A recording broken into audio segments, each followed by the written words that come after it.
Assalamualaikum warahmatullahi wabarakatuh. Izinkan pada video ini saya akan menyampaikan tugas UAS Filsafat Ilmu Pengetahuan EL 7090 dengan judul Deteksi Kecurangan pada Ujian Daring Otomatis Berbasis Machine Learning dalam Perspektif Filsafat Ilmu Pengetahuan oleh Yuda Sukmana NIM 3322202. Adapun daftar isi dari video ini, yang pertama pendahuluan, yang kedua metodologi, yang ketiga hasil dan pembahasan, dan yang keempat kesimpulan. Kita mulai dengan pendahuluan. Pada bagian ini akan dibahas mengenai latar belakang dan tujuan penelitian. Latar belakang yang pertama mengenai meningkatnya popularitas pembelajaran daring. Bahkan pembelajaran daring ini diprediksi akan menjadi salah satu mode pembelajaran yang akan tetap digunakan, menjadi mode alternatif dan menjadi suatu kenormalan baru di perguruan tinggi, bahkan mungkin setelah pandemi berakhir. Nah, dalam proses pelaksanaannya tentu tidak luput dari tantangan. Tantangan utama yang sering menjadi perhatian guru-guru atau dosen-dosen atau pihak lainnya, yaitu mengenai integritas dari ujian saat pembelajaran daring. Adanya bukti kecurangan seperti mencari jawaban melalui internet menjadi suatu indikator bahwa integritas ujian daring itu sangat rendah kayak gitu. Nah, salah satu caranya adalah dengan meningkatkan pengawasan. Ya, karena ujian daring membuka kesempatan-kesempatan yang mungkin tidak ada dalam ujian luring kayak gitu. Dan dengan meningkatkan pengawasan ini adalah salah satunya pada ujian daring dengan memanfaatkan teknologi pengawas ujian daring. Nah, tujuan dari penelitian ini yang pertama untuk menganalisis penelitian-penelitian terkait dengan teknologi pengawas otomatis berbasis kecerdasan buatan yang dipublikasikan dalam 3 tahun terakhir. Analisis yang dilakukan adalah analisis dari sudut pandang filsafat ilmu pengetahuan atau filsafat sains. Kemudian yang kedua, mengetahui posisi penelitian terkait deteksi kecurangan otomatis ini atau terkait dengan pengawasan otomatis ini dalam sudut pandang filsafat sains dan bagaimana seharusnya penelitian ke depannya terkait dengan topik ini dilakukan. Kemudian yang ketiga, untuk mengetahui bagaimana agar penelitian-penelitian yang dilakukan, terutama terkait dengan deteksi otomatis kecurangan, itu tidak terjebak dalam sains palsu dan juga terhindar dari bias-bias ketidakadilan, seperti bias pada jenis kelamin atau warna kulit tertentu. Nah, metodologi yang digunakan yang pertama adalah filsafat ilmu pengetahuan. Filsafat ilmu pengetahuan merupakan pondasi yang menjadi dasar dari berpijaknya ilmu pengetahuan itu sendiri. Bagaimana dia agar bisa dapat berdiri. Nah, teori yang akan digunakan untuk menganalisis atau kerangka pemikiran dari filsafat sains ini yang akan digunakan yang pertama yaitu tentang revolusi atau struktur revolusi sains dari Thomas Kuhn, kemudian program penelitian dari Imre Lakatos, kemudian ada 5 paradigma utama penelitian, termasuk di dalamnya ontologi, epistemologi, dan aksiologi. 5 paradigma ini seperti positivisme logis, kemudian realisme kritis, kemudian postmodernism, kemudian pragmatisme. Nah, kemudian metode penelitian seperti apa yang sebaiknya diadopsi, kuantitatif, kualitatif, atau mixed method seperti itu. Kemudian tentang pseudoscience, tentang bias, dan tentang etika. Selain itu juga ada tentang implikasi dari penggunaan teknologi atau pemanfaatan teknologi deteksi otomatis berbasis kecerdasan buatan ini terhadap aspek sosial. Di sini juga akan digunakan prinsip seperti kausalitas dan non-kontradiksi ya, untuk membantu penelitian ke depannya dalam merumuskan hipotesis penelitian. Nah, metode yang kedua ini adalah terkait dengan mengidentifikasi penelitian terkait. Jadi peneliti menggunakan satu database jurnal atau satu database penelitian, yaitu Scopus.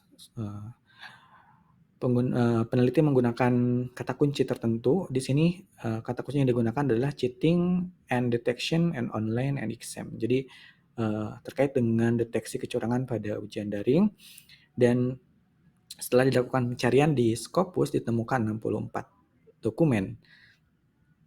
Kemudian peneliti melakukan filtering menggunakan fitur yang ada di Scopus tersebut untuk menampilkan dokumen yang dipublikasikan dari tahun 2020 hingga 2023 dan ditemukan 56. Selanjutnya peneliti juga memfilter tipe dokumen yang akan dianalisis.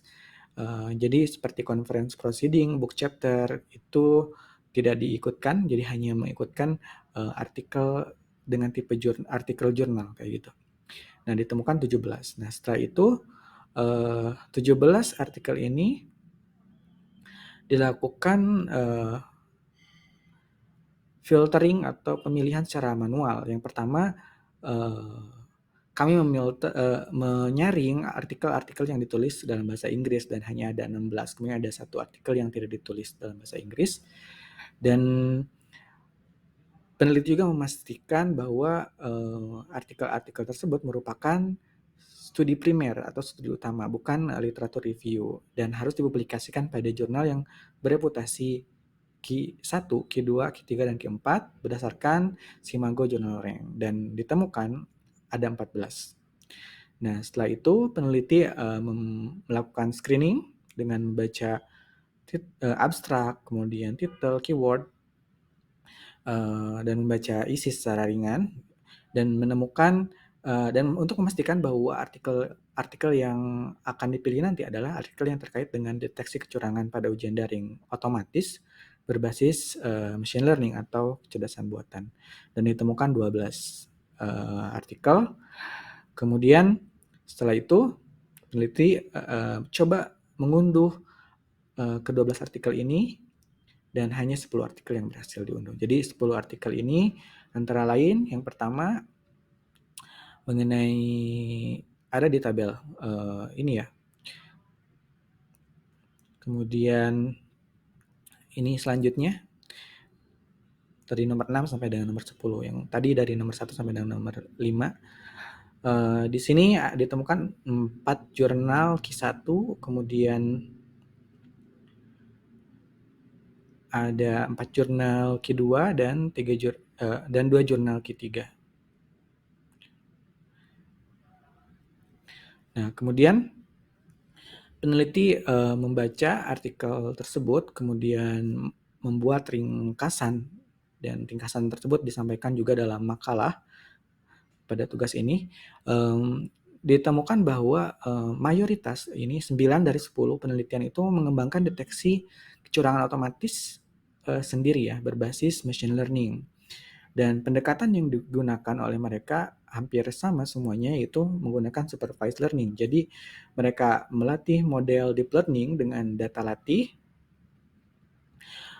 untuk mengklasifikasikan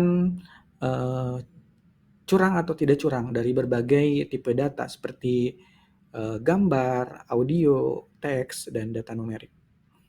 Nah, ada satu penelitian yang berbeda yang cukup unik, karena peneliti ini tidak berfokus pada membuat solusinya sendiri, tapi dia mengevaluasi sistem yang sudah tersedia secara komersial terhadap bias ketidakadilan seperti ras, warna kulit, dan jenis kelamin. Nah, itu ringkasan dari penelitian yang ditemukan. Nah, selanjutnya kita akan membahas tentang hasil dan pembahasan. Yang pertama mengenai revolusi sains atau Maskun. Nah, berdasarkan penelitian-penelitian yang ditemukan, yang terpilih, bahwa deteksi kecurangan otomatis ini, terutama pada ujian daring ya, merupakan suatu contoh kasus penerapan teknologi kecerdasan buatan atau AI. Nah, di bidang AI saat ini ada pada periode normal science, sebenarnya bukan di AI-nya, tapi ada satu periode di mana ada satu paradigma yang diakui secara luas, yaitu AI berbasis data atau data driven atau statistical. Nah, deteksi kecurangan merupakan otomatis yang dilakukan pada penelitian-penelitian ini merupakan salah satu contoh aktivitas puzzle solving yang dilakukan pada paradigma yang diakui secara luas, yaitu AI berbasis data tadi atau berbasis statistik.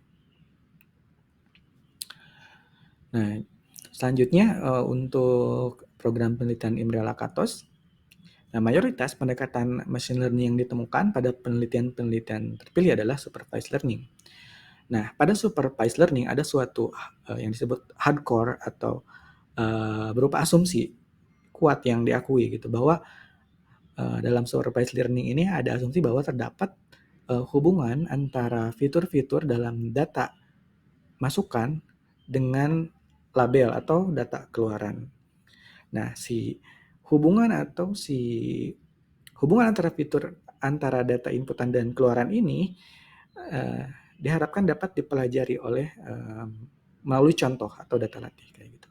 Nah, asumsi ini tadi disebutkan merupakan hardcore dan tidak bisa diubah dalam supervised learning karena kalau misalkan ada penelitian yang misalkan yang ternyata tidak berjalan dengan baik, maka yang disalahkan bukan si asumsi ini, tapi mungkin ada datasetnya yang kurang bagus atau algoritma yang dipilihnya kurang tepat seperti itu. Jadi asumsi ini tetap menjadi hardcore dari penelitian yang berkaitan dengan supervised learning. Tadi ya, itu ada hubungan antara fitur-fitur dalam data masukan dengan label atau data keluaran, yang dimana si hubungan tersebut dapat dipelajari melalui contoh atau data latih. Lanjut, ini masih tentang program penelitian Imre Lakatos. Nah, penelitian si deteksi kecurangan otomatis ini dapat dikatakan merupakan tadi ya suatu protective belt pada hardcore tersebut atau pada asumsi tersebut. Karena kalau kita lihat hasil evaluasi dari penelitian-penelitian tersebut menyampaikan akurasi yang tinggi gitu ya, atau misalkan akurasi yang lebih baik daripada penelitian sebelumnya. Nah, ini merupakan suatu bukti empiris yang memperkuat posisi dari supervised learning ini sebagai dia pendekatan yang sukses gitu untuk terutama untuk tugas klasifikasi. Kemudian berdasarkan program penelitian Imre Lakatos juga bukti empiris tadi ya memang salah satu karakteristik dari program penelitian yang progresif, jadi yang saling menguatkan kayak gitu. Jadi dapat dikatakan bahwa tadi menurut Thomas Kuhn bahwa si penelitian deteksi kecurangan otomatis ini berada pada normal science AI karena tadi menggunakan yang berbasis pada data kayak gitu, yang berbasis statistik. Kemudian berdasarkan Lakatos bahwa penelitian ini terkait dengan protective belt terhadap asumsi di supervised learning tadi ya, yang ada terhadap hubungan antara data input atau fitur pada data input dengan label atau data output yang harapannya dapat dipelajari melalui contoh kayak gitu. Nah, tadi ya ini juga merupakan suatu penelitian yang progresif disebutkan. Nah, selanjutnya akan dilihat juga secara ontologi, epistemologi, dan aksiologi. Nah, untuk secara ontologi, jadi realitas yang ada pada penelitian terkait deteksi kecurangan otomatis ini ada pada data. Para peneliti percaya bahwa ada fitur pada data tersebut yang dapat digunakan sebagai indikasi kecurangan yang dilakukan oleh peserta ujian. Nah, kemudian terkait epistemologi, pengetahuan atau kebenaran dan validitas dari deteksi kecurangan otomatis adalah bergantung pada keberhasilan praktisnya kayak gitu. Jadi sejauh mana model tersebut dapat memprediksi data baru dengan benar. Kemudian yang ketiga, dapat dikatakan bahwa mayoritas penelitian-penelitian yang terpilih atau yang ditemukan merupakan penelitian berorientasi pada pemecahan masalah atau masalah, yaitu masalah pada ujian daring tadi ya.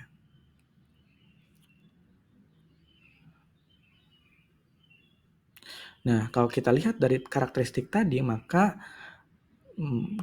dapat dikatakan bahwa mayoritas penelitian ini, terutama 9 penelitian, terpilih adalah menganut paradigma atau filosofi penelitian pragmatisme kayak gitu, karena memang mereka berbasis pada pemecahan masalah tadi ya. Kemudian realitasnya tadi ya, kebenaran dari penelitian mereka itu adalah pada kebenaran praktisnya kayak gitu. Jadi bagaimana si sistem itu dapat mendeteksi dalam akurasi yang tinggi kayak gitu, dengan benar, dengan baik dan benar. Nah, kemudian tadi ya, tadi 9 penelitian itu pragmatisme, tapi saya lihat ada satu penelitian tadi yang dia hanya berfokus ke ketidakadilan, dan dia juga menganalisis suatu produk komersial, dan dia juga melihat kemungkinan bias-bias yang dilakukan oleh perusahaan tersebut dalam mengembangkan produknya kayak gitu. Dan yang dilakukan oleh penelitian 3 ini, dia juga melakukan analisis data historis dari hasil berapa sesi ujian kayak gitu yang dilakukan melalui produk tersebut. Nah, kalau dari karakteristik tersebut, ini bisa dikatakan bahwa penelitian nomor 3 ini menganut paradigma realisme kritis. Nah, kemudian rekomendasi untuk penelitian lanjutan adalah dapat mengadopsi multi paradigma. Seperti tadi ya, pragmatisme otomatis tadi untuk mengembangkan model dengan akurasi tinggi. Kemudian realisme kritis untuk tadi ya menemukan bias-bias, ketidakadilan, dan satu lagi yaitu interpretivisme. Jadi peneliti juga harus mampu nantinya melihat unsur subjektivitas dari pengguna kayak gitu ya, bagaimana mereka merasakan atau mengalami proses ujian menggunakan sistem yang dibangun.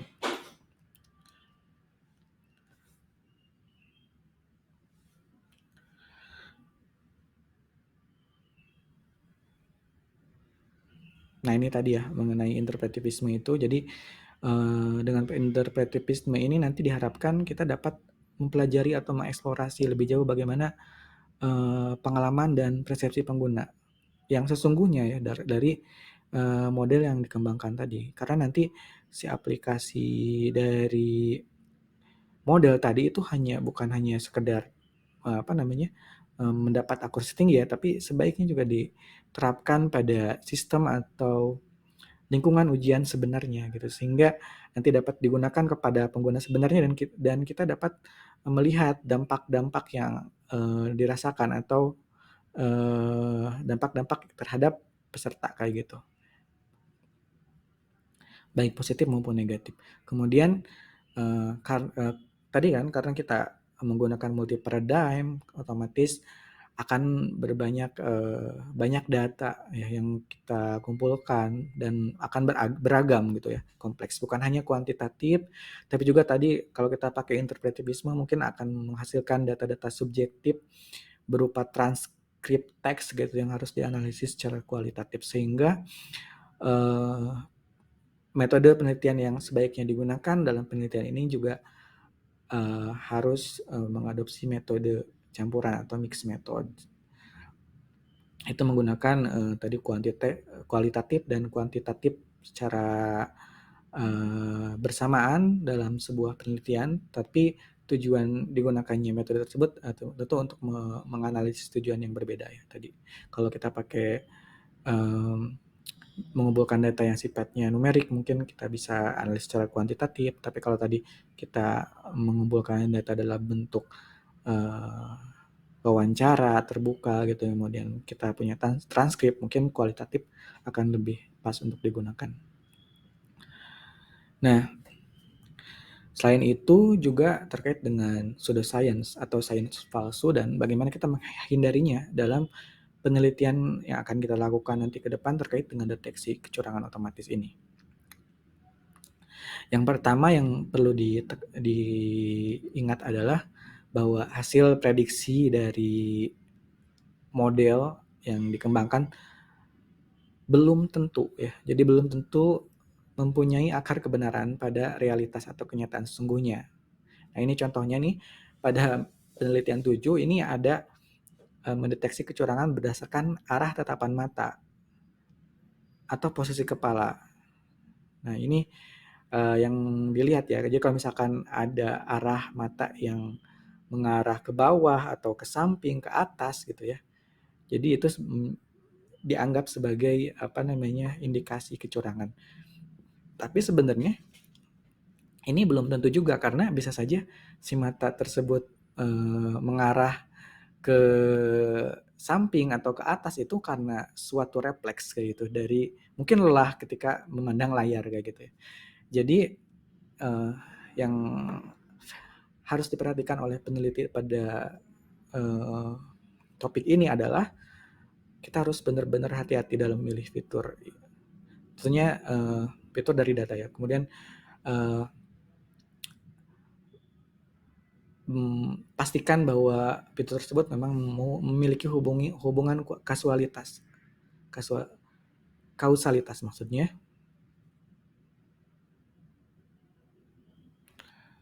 dengan kecurangan pada ujian daring. Ya kan tidak mungkin ya kita misalkan mendeteksi kecurangan dari warna kulit, kan itu nggak mungkin ya. Jadi kita harus hati-hati kayak gitu. Ya kalau tidak nanti bisa menjadi pseudoscience. Kemudian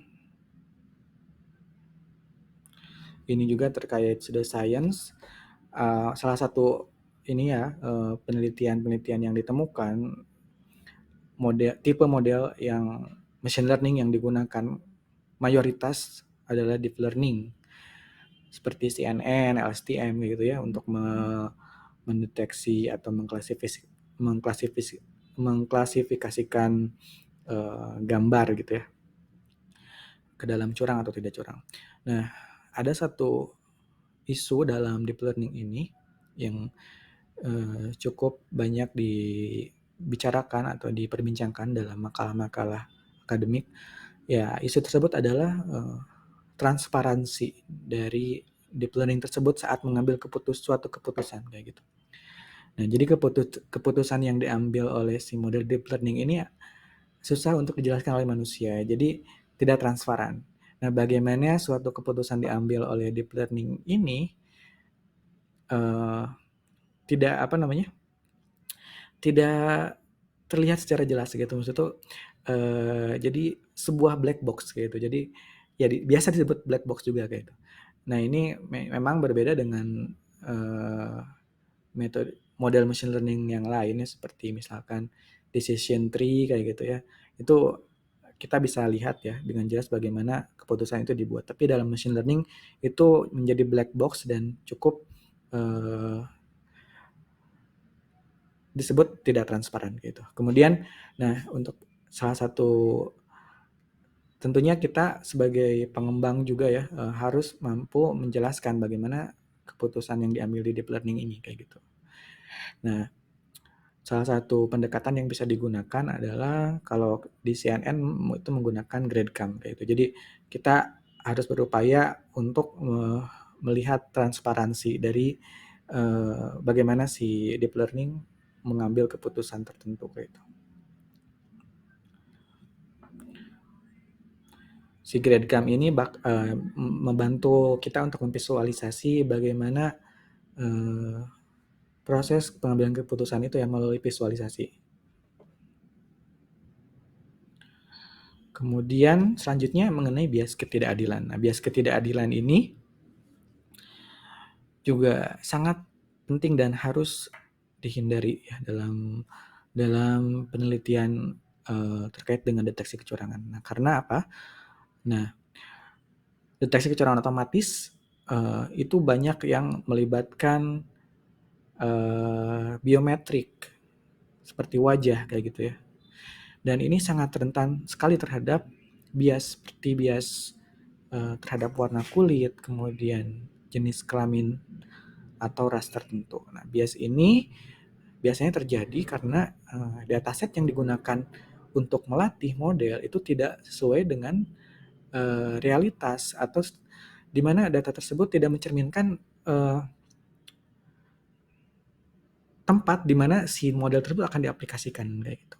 Misalkan data yang dilatih dengan wajah-wajah orang berkulit putih mungkin tidak akan cocok kalau kita gunakan model tersebut dengan data latih yang sama di misalkan di Afrika gitu ya, dengan orang-orang yang berkulit hitam. Jadi pastikan bahwa data yang dipilih itu harus sesuai dengan realitas, sesuai dengan di mana si model tersebut akan diterapkan. Kemudian pastikan selain tadi melihat, karena saya lihat di 9 penelitian mayoritas ini mereka mencapai suatu titik di mana menghasilkan model dengan akurasi yang tinggi. Nah, akurasi ini sebenarnya akurasi yang dikatakan masih belum terlalu bisa diakui juga karena mereka belum menerapkannya pada dunia nyata kayak gitu, pada proses ujian nyata.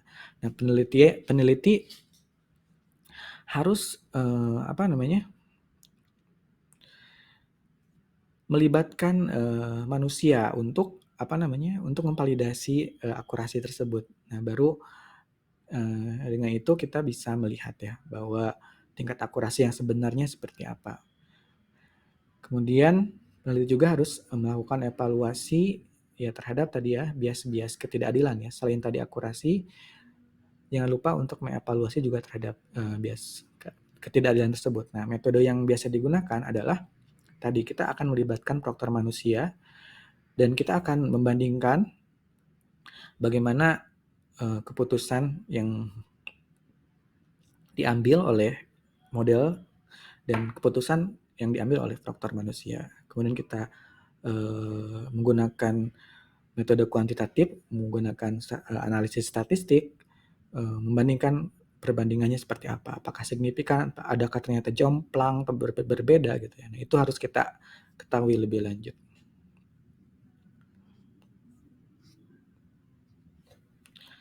Selanjutnya juga terkait dengan etika ya atau isu privasi. Di sini saya berfokus tadi ya pada isu privasi. Etika yang akan dibahas di sini saya berfokus pada isu privasi karena apa? Karena tadi deteksi kecurangan ini akan banyak mengumpulkan data personal karena kan ada, kalau dilihat dari penelitian-penelitian yang terpilih itu mereka banyak menggunakan kamera dan mikrofon gitu. Tentu ini akan menghasilkan rekaman-rekaman yang mungkin akan berisi data pribadi seperti wajah, kemudian ruangan tempat dia melakukan ujian, kemudian ada suara kayak gitu ya. Nah, para peneliti tentu harus lebih terbuka tentang bagaimana si data-data tersebut direkam, diambil ya, kemudian bagaimana dia disimpan gitu, kemudian dan bagaimana dia digunakan. Nah, sehingga pengguna dari model yang kita kembangkan itu tidak takut data personal mereka itu disalahgunakan untuk kepentingan yang tidak seharusnya. Dan yang penting juga sebagai peneliti kita harus menjaga kerahasiaan dari data tersebut dan tidak membagikan data tersebut tentunya tanpa persetujuan dari yang bersangkutan kayak gitu. Nah, selanjutnya mengenai implikasi sosial. Tentu pengembangan teknologi ini akan berdampak pada sosial ya, memiliki dampak terhadap sosial, aspek sosial. Tadi ya, meskipun dia misalkan memiliki manfaat atau memiliki potensi untuk memerangi kecurangan akademik, kecurangan-kecurangan yang ada pada ujian daring. Di sisi lain, teknologi ini juga membawa resiko-resiko tadi ya, resiko tersebut seperti tadi meningkatnya pengintaian atau pemantauan berbasis biometrik, kemudian ada komersialisasi di bidang pendidikan, karena banyak ya perusahaan-perusahaan yang memanfaatkan ini menjadi produk yang komersial, kemudian terkait penggunaan data pribadi yang mungkin tidak terduga, jadi tadi harus terbuka ya, harus transparan, bagaimana digunakan, bagaimana diambil, bagaimana dia disimpan, mungkin kalau dihapus, bahkan kita harus memberikan kebebasan, autonomi kepada pengguna ya untuk menghapus datanya itu kayak gitu. Kemudian ada tadi ya pembatasan privasi, kemudian ada yang ini yang menarik, ada pengaruh non-human. Non-human di sini adalah tadi ya model machine learning atau kecerdasan buatan yang mungkin dapat mengancam HAM. Karena apa? Karena bisa saja si model-model tersebut melakukan prediksi-prediksi yang salah dan merugikan peserta ujian tersebut kayak gitu. Nah, selanjutnya tentu yang terkait dengan deteksi kecurangan ini adalah institusi pendidikan perlu melakukan penilaian secara komprehensif ya dan berhati-hati dalam mengadopsi teknologi deteksi kecurangan otomatis ini.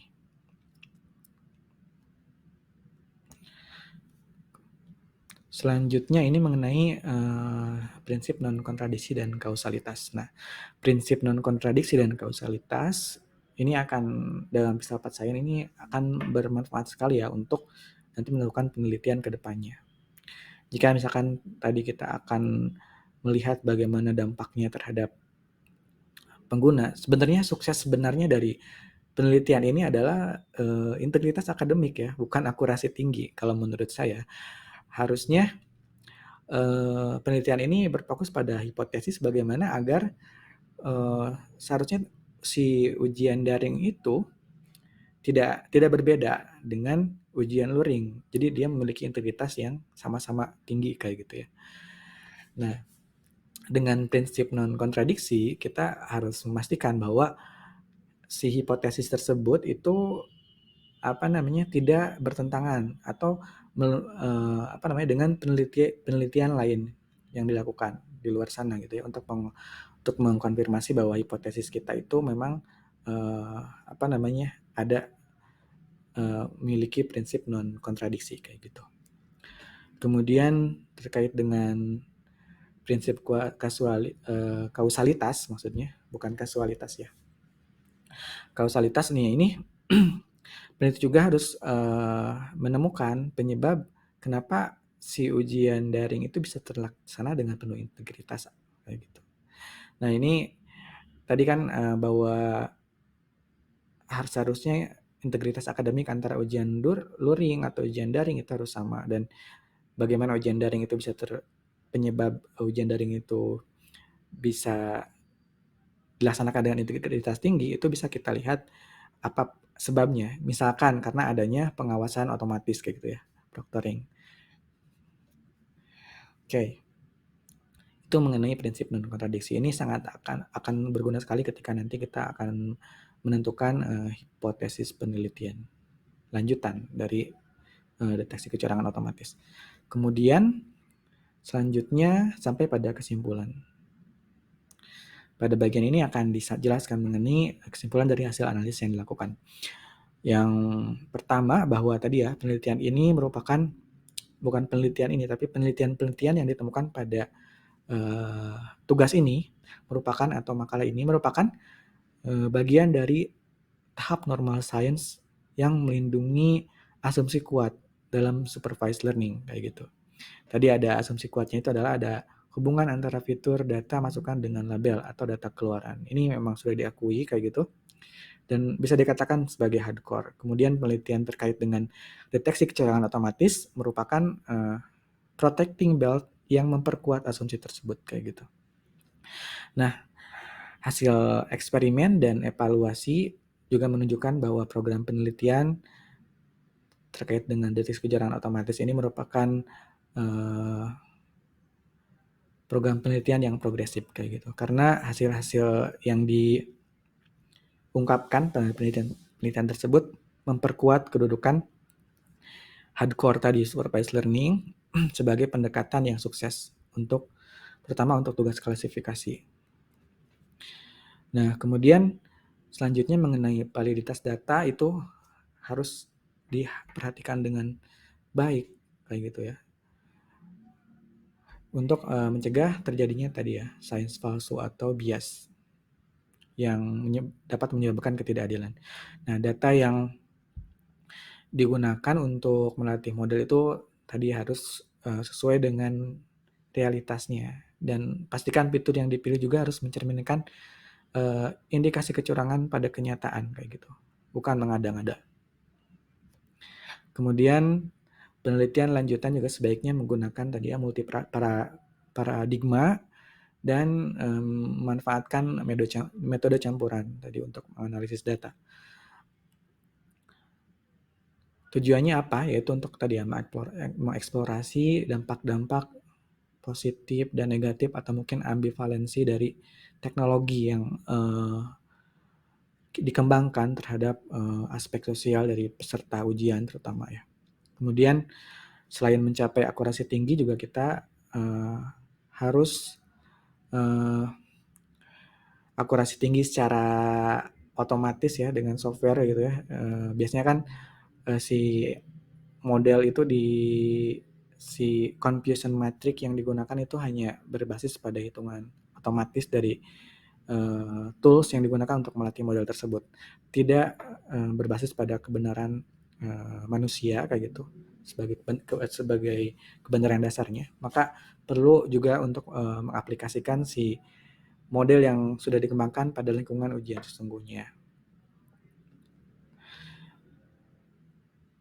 Nah, ini tadi disebutkan pada bagian sebelumnya bahwa evaluasi model penelitian itu harus mendalam ya di lingkungan ujian sebenarnya dan tadi melibatkan faktor manusia, misalkan untuk membuat kebenaran dari kebenaran dasar ya, menjadi pembanding dari hasil, bukan kebenaran dasar, menjadi pembanding dari hasil prediksi si model kayak gitu. Nah, ini hal tersebut digunakan tadi untuk menemukan bias atau kesalahan deteksi yang dilakukan oleh model sehingga kita dapat meningkatkan nantinya kualitas ya dari model yang kita kembangkan.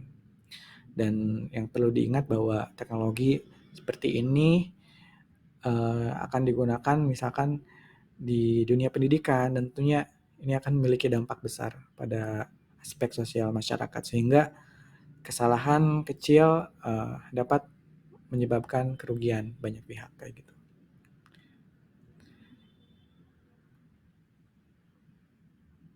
Itu saja yang bisa saya sampaikan. Terima kasih. Assalamualaikum warahmatullahi wabarakatuh.